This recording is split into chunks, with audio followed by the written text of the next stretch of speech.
Expectations to return the Central African country to normal are high as the two former prime ministers battle for votes in the upcoming runoff election. My colleague Esther Githui Ewart has more. Neither of the two former prime ministers, Anise George Dologile and Foster Touadera, garnered 50% of the vote required in the first round held on December 30th, 2015, to avoid a runoff ballot.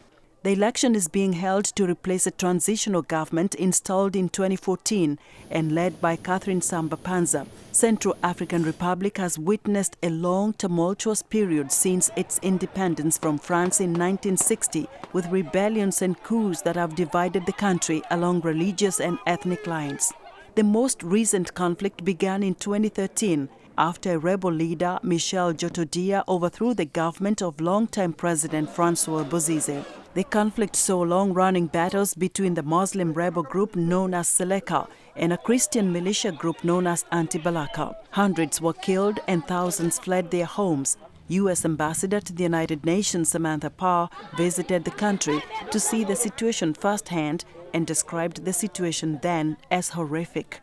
Untold horrors continue in small villages throughout the countryside, and more than 19,000 Muslims are trapped in the capital, too afraid of anti-Balaka forces to leave their hiding places.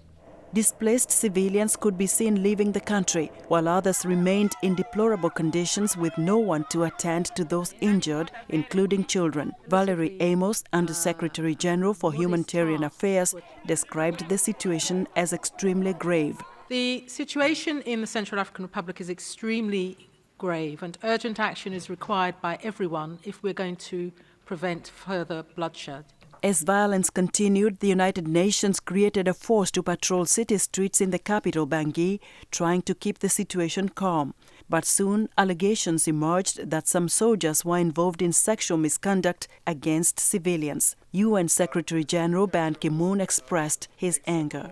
I believe the disturbing number of allegations we have seen in many countries, but particularly in the Central African Republic, in the period before UN peacekeepers were deployed and since, speaks to the need to take action now. Enough is enough. As the two former prime ministers ran tough campaigns to woo voters, the country's food situation is alarming. The World Food Programme Regional Coordinator, Margot van der Velden, says hundreds of civilians have no idea where their next meal will come from. 1 out of 2 people in Central African Republic don't have enough food to eat and don't know where the next meal is coming from.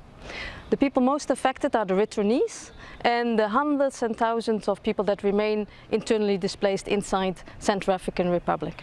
In his last stop of an historic tour of Africa, Pope Francis visited Bangui, saying, "I come to the Central African Republic as a pilgrim of peace and as an apostle of hope." The pontiff visited the Grand Mosque of Kuduko and celebrated Mass at the Notre Dame Cathedral in the capital, preaching reconciliation between Muslims and Christians.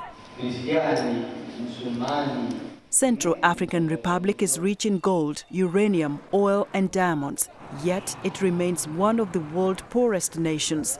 The candidate that wins the runoff elections faces enormous tasks to restore democracy, rebuild the country's institutions, and unite the people who have been devastated by years of political turmoil. Esther Githui Ewart, VOA News, Washington.